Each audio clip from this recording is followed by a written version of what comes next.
Isa pa sa mga inoobserbahan ngayong buwan ng Hulyo ay ang Nutrition Month. Pagprioridad sa seguridad sa pagkain at nutrisyon, isinusulong report hatid ni Presel Lanuza.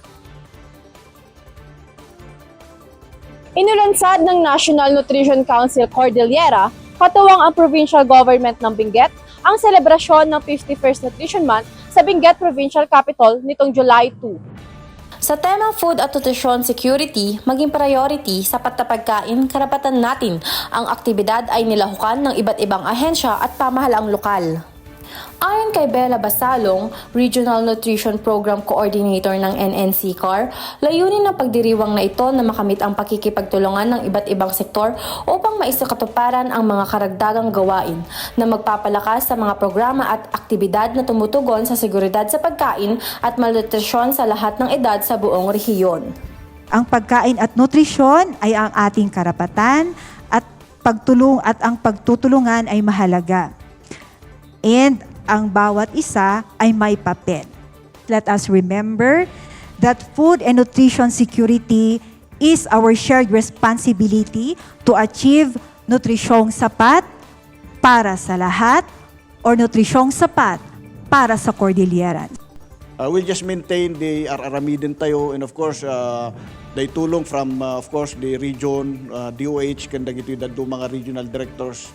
Almost everybody is involved with nutrition. Ang mga DA, nga DLG, nga DOH, halos amin mate at involved tayo in nutrition. Sa mensahe naman ni Department of Agriculture Cordillera Region Technical Director for Operation na binasa ni Arlene Sagayo, binigyang diin nito ang pagprioridad ng kagawaran sa mga nutrition-sensitive agricultural programs para sa food security at dietary quality.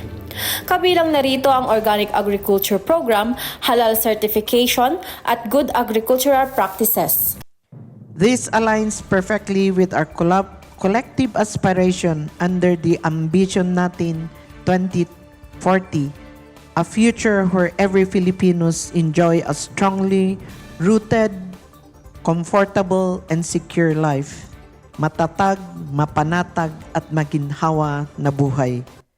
Let us continue to work hand in hand, strengthening our partnerships and deepening our commitment to ensure that food nutrition security remain a top priority. Together, we can build a healthier, more prosperous Cordillera region for generations to come.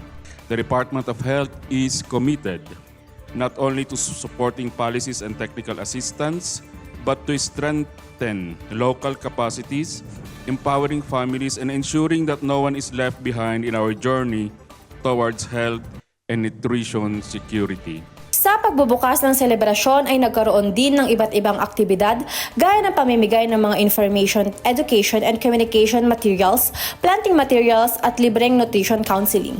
Nagkaroon din ng ceremonial nutrition pledge bilang pagpapatibay ng nagkakaisang aksyon para makamit ang seguridad sa pagkain at nutrisyon sa Cordillera. Isa pa sa mga tinangkilik ng mga dumalo ay ang Nutriboot kung saan itinampok ang iba't ibang masustansyang mga prutas at gulay. Mahalaga ang mga selebrasyong katulad nito upang mas matugunan ang parehong kakulangan at sobrang nutrisyon sa mga Pilipino na sanhi ng hindi wastong pagkain at kakulangan sa akses sa masustansyang pagkain. PIA-TSU Student Intern, Presel Lanuza, para sa PIA News, Cordillera.